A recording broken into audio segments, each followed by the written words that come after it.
Assalamualaikum warahmatullahi wabarakatuh, teman-teman teknisi dimanapun berada ya. Ya, jumpa lagi dengan Yuan Elektro ya teman-teman. Kebetulan hari ini kita dapat bukan ini sih. Jadi memang laptop andalan Yuan Elektro ini sempat mengalami koma ya. Ini gara-gara prosesornya mati nih. Ini prosesornya mati ya, mungkin udah lama juga sih ya saya pakai, jadi ya wajar lah. Memang dia butuh diganti sih beberapa part ya. Kebetulan ini prosesor minta ganti ini, dan kebetulan saya juga udah pesen ya, dan barangnya juga udah datang. Dan ini sekaligus video ini buat rekomendasi ya teman-teman, kalau memang teman-teman mau upgrade prosesor ya, atau misalkan laptop teman-teman itu mati karena prosesornya mati gitu ya, atau rusak lah ya. Ya teman-teman nanti bisa ikuti ya bagaimana sih ganti prosesor atau upgrade prosesor itu biar kita nggak gagal ya, atau gimana ya. Kalau saya bilang kan kadang-kadang prosesor itu beda-beda ini ya jenisnya, walaupun misalkan sama-sama Core i3 misalkan, tapi kadang-kadang kan ada ya beda apa ya, beda spesifikasinya atau beda jenisnya lah. Kalau saya bilang jenisnya beda jenisnya ya. Nanti teman-teman bisa lihat jenisnya kayak gimana gitu. Dari fisik aja sebenarnya bisa kita lihat ya, bisa kita bikin persamaan lah dari fisik si prosesornya itu sendiri ya, kalau untuk laptop ya. Nah, ini udah saya buka ya, karena ini memang sekaligus unboxing juga ya. Ya oke teman-teman, tonton terus ya videonya, jangan di skip biar teman-teman gak salah dalam step by stepnya ya, atau gak gagal paham dari step by stepnya, biar laptop teman-teman juga bisa lancar jaya kembali ya. Kalau misalkan teman-teman mengalami laptopnya kasusnya sama dengan laptop saya ini ya sempat koma dia gara-gara prosesornya mati.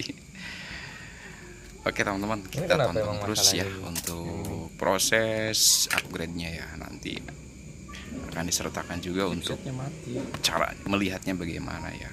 Oke teman-teman, kita lanjut. Ya ini teman-teman, kita udah unboxing prosesor ya. Jadi kemarin ini si jagoan kita ini sempet koma ini ya, gara-gara si prosesornya mati. Jadi opnam dulu ini. Jadi teman-teman teknisi pemula yang punya laptop jadul, hati-hati ya kalau teman-teman mau upgrade prosesor atau RAM. Jadi teman-teman harus menyesuaikan dari chipnya ya. Kan biasanya ada tuh di link prosesor upgrade ya. Dari sini aja kita bisa lihat nih teman-teman. Misalkan kita awal penggunaan di tipe yang pakai chipsetnya cuma satu ya. Di sini kan kadang ada yang dua, ada yang satu ya. Kita coba akan gunakan yang sama ya di sini. Cuman dengan upgrade dari B950 ini, jadi prosesor yang lama ini yang udah mati ini B950, kita upgrade ke Core i3 2370M ya. Dan ini udah memang ada sih di linknya itu memang satu tipe ya. Ya oke teman-teman, untuk rekomendasi teman-teman ya yang mau upgrade atau memang laptopnya bermasalah di chipset, sekalian ganti chipset langsung upgrade aja. Ini mungkin video ini bisa jadi rekomendasi ya buat teman-teman ya. Oke, nanti kita akan masuk ke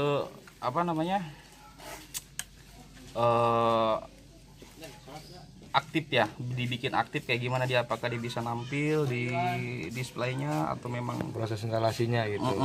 Pokoknya intinya proses instalasinya nih teman-teman ya.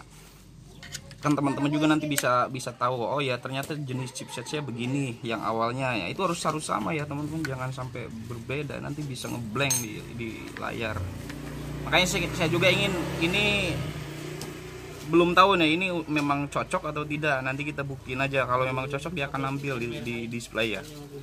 Oke teman-teman, kita akan masuk ke coba instalasi ya ke display ya. Sore ini teman-teman tempatnya kita lagi apa adanya nih, lagi kurang matching lah, lagi berantakan ini. Wajar kalau namanya teknisi mah ya, asik. Lanjut. Sorry teman-teman, Ini dikasih odol ya. ini pakai pasta buat chipset ya. Jadi di sini saya bukan ini sih, cuman rekomendasi aja nih, saya pakai Haya 510 ya, 510 ya. Ya ini standar lah. Yang penting kalau memang udah agak kering tinggal ganti ya, bersihin lagi, ganti lagi. Kirain pakai. Jadi kalau teman-teman misalkan mau upgrade atau ganti chipset ya, hati-hati ya teman-teman, di bagian pendinginnya ini emang harus ya kita ikutin standar ini aja lah, standar penggunaan ya, biar chipset kita juga Udah sesuai, jangan kayak dia dingin. Biar chipset kita juga terawat ya, atau terkondisikan dari suhu atau dari kinerjanya kan bisa stabil kalau suhunya kejaga. Oke,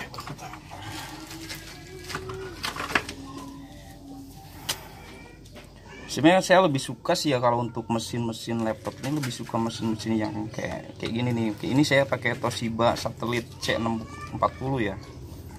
Pertama di sini kita bisa upgrade prosesor, bisa upgrade RAM ya. Di sini apalagi RAM-nya udah punya 2 slot ya.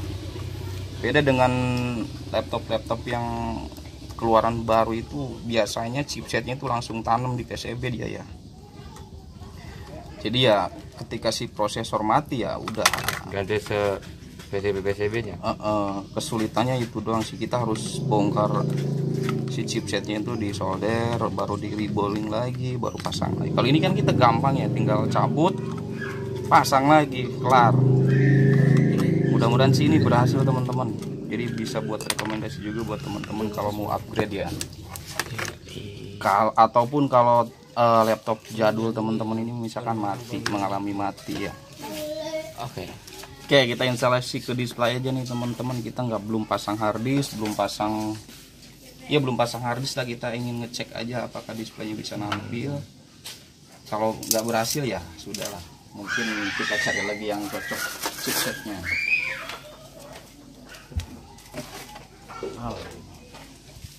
Oh alah, empat dia.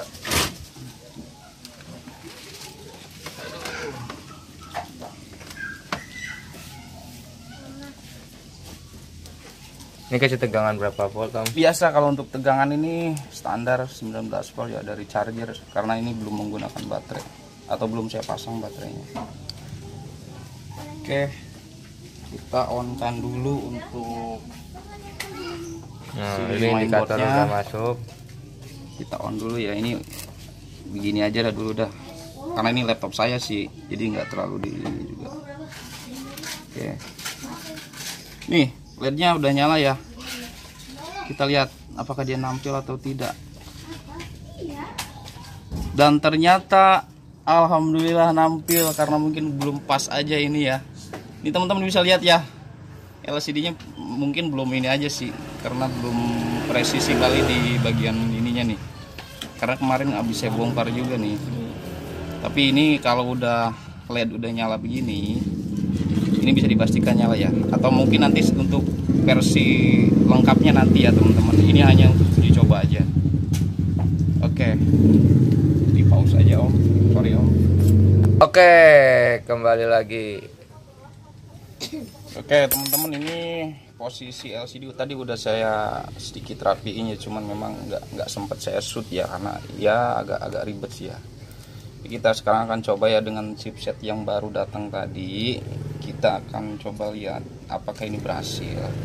Jadi kalau misalkan kita berhasil di sini, teman-teman bisa jadiin video ini sebagai rekomendasi ya untuk upgrade, atau memang misalkan laptop teman-teman mati ya dengan tipe yang sama, lebih saya sih rekomendasi tipe yang sama chipset laptopnya. Yang mainboard ini saya pakai Toshiba C640 ya, dan saya upgrade dari chipset B50 Intel B950, saya upgrade ke Intel iCore Core i3 2370 ya, kalau nggak salah ya, 2370M ya teman-teman. Sebenarnya nanti akan saya kasih linknya juga ya untuk ngelihat yang support dengan B950 itu apa aja sih. Nanti saya akan kasih tahu untuk linknya ya. Sekarang kita akan coba on ya untuk si mainboard kita ini ya. Oke teman-teman, di sini udah nampil ya. Ini udah masuk ke BIOS ya. Agak ke atas mungkin, agak ke atas ke sono. Ya, ini soalnya posisi belum saya pasang harddisk ya teman-teman. Tapi dengan kondisi gini, ini udah kita bisa simpulkan bahwa upgrade kita ini untuk chipset prosesor ya, ini udah berhasil ya. Jadi nanti kita tinggal sedikit rapi-rapi aja.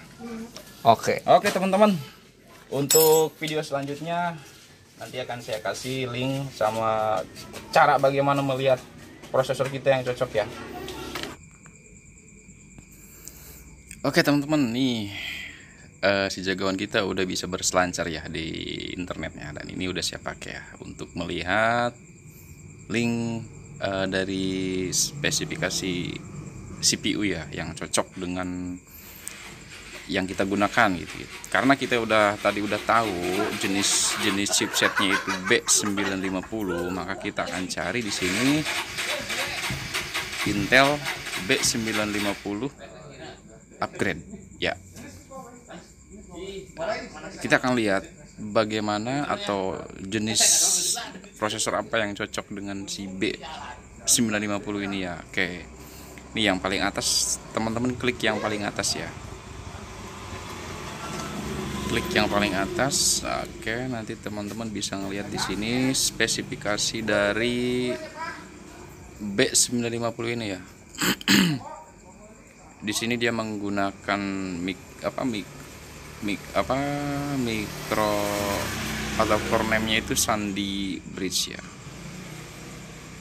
Nah, spesifikasi Intel Pentium B950. Teman-teman juga bisa lihat di sini ya. Ya, mungkin tergantung teman-teman menggunakan chipset apa ya, nanti tinggal dicari di yang tadi CPU upgrade itu, nanti teman-teman akan diarahkan ke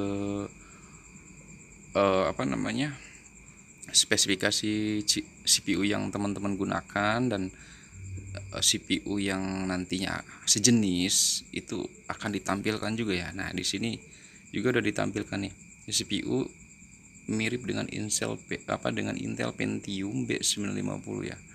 Di sini kita bisa ngelihat dari beberapa CPU yang dari versi bawah sampai nanti kita akan lihat versi tertingginya apa gitu ya. Yang sejenis dengan si B950 ini ya. Dan kebetulan di sini lumayan juga dia bisa nyampe ke Core i7 ya, Core i7 ya, Intel i7 2630. Sorry masih bawah lagi. Ini masih ada Intel i7 2960 XM. Nah, yang warna biru itu teman-teman bisa. Jadi itu yang direkomendasikan, atau yang sesuai lah, atau yang mirip lah spesifikasinya dengan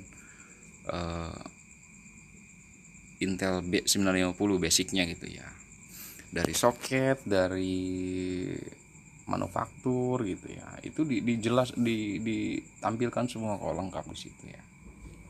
Sebenarnya gampang banget kan ya teman-teman. Jadi tinggal ngelihat itu aja sih. Ngelihat CPU yang kita gunakan ya, tinggal kalau kita udah tahu, misalkan udah dilihat beberapa chipsetnya, Oh iya, atau teman-teman di sini sorry, teman-teman bisa menggunakan kode Intel SR07T ya. Karena biasanya di chipset itu ada di bawah. Pokoknya adalah kodenya, nanti teman-teman bisa lihat sendiri ya. Ya, ini untuk kecepatan lumayan sih ya, kalau saya bilang ini kecepatannya lumayan juga ini setelah upgrade ke Core i3 ini ya, lumayan ngebut lah untuk kelas laptop jadul ya. Tapi saya lebih suka sih laptop kayak gini, gampang buat upgrade ya. Nah, untuk kita mencari informasi tentang CPU yang kita gunakan nih sebelum kita upgrade, teman-teman bisa download CPU Z ya namanya. Jadi teman-teman nanti bisa lihat jenis CPU yang mau kita upgrade ini, kita menggunakan CPU apa sih, jenis apa gitu ya. Nanti kita bisa cari di internet di yang tadi di CPU upgrade yang cocok dengan CPU yang kita gunakan itu apa aja gitu. Nanti teman-teman bisa milih di situ. Nah, setelah dapet ya teman-teman tinggal pesen ya di toko online atau di toko offline juga jual kok, banyak ya. Kita coba download dulu si CPU Z-nya ya, karena untuk mencari informasi CPU apa atau chipset apa yang kita gunakan gitu ya, serinya berapa gitu ya. Nanti kita akan lihat ya. Bentar ya teman-teman, kita download dulu untuk filenya ya. Nanti kita akan install juga.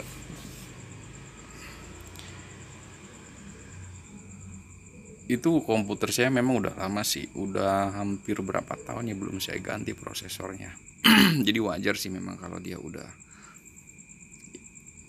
lemah lah, atau bahkan sampai mati ya. Sebenarnya sampai mati sih, udah nggak bisa nyala sama sekali si laptop saya. Ciri-cirinya itu cuman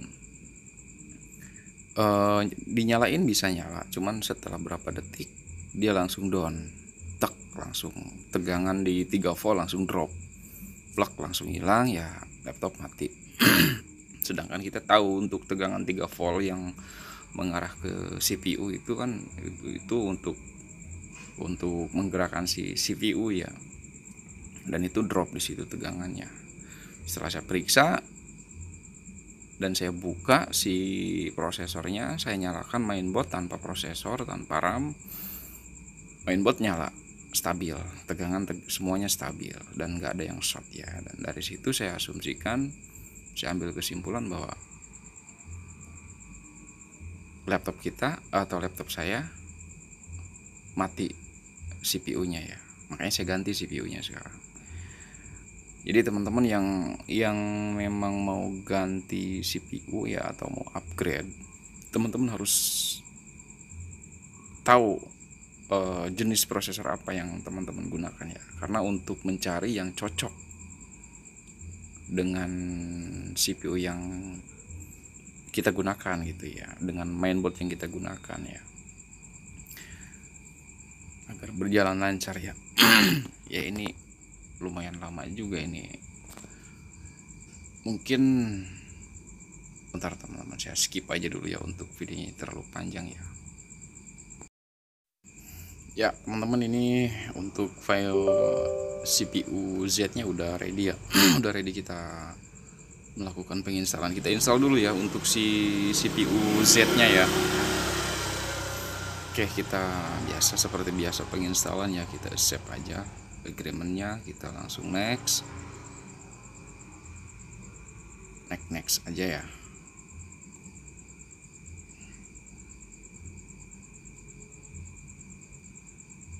Kenapa saya tekankan ke teman-teman untuk masalah prosesor ini, hati-hati ya, jenisnya harus sama. Karena kemarin sempat saya coba dengan menggunakan prosesor Core i3 ya, yang secara fisik sih beda gitu. Dari chipsetnya ada 2, dia memang nggak mau ngeblank di layarnya, memang nggak mau nampil sama sekali ya. Makanya setelah saya cari informasi, oh ternyata memang harus sama, dari sisi hardware-nya juga harus sama ya. Ya intinya jenisnya harus sama lah, karena kalau jenisnya berbeda ya dia nggak akan bisa kerja. Ya di sini teman-teman bisa lihat ya, untuk CPU Z-nya udah jalan, dan di sini kita bisa ngelihat untuk nama prosesor kita itu tadi Intel Core i3 2370M ya. Ini udah terbaca ya, dengan kode name Sandy Bridge ya, Sandy Bridge. Terus dari sisi apa lagi nih kita bisa lihat,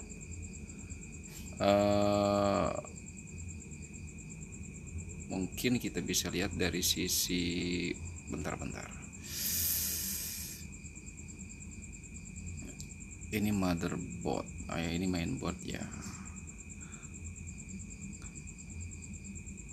Itu aja sih dari tadi yang di CPU itu kan tadi udah bisa dilihat ya. Jadi dari namanya aja kita bisa lihat dari Intel Core i3 2370M. Nah itu teman-teman tinggal searching aja di Google ya, Intel 2370M upgrade misalkan ya, dia akan ngasih tahu gitu.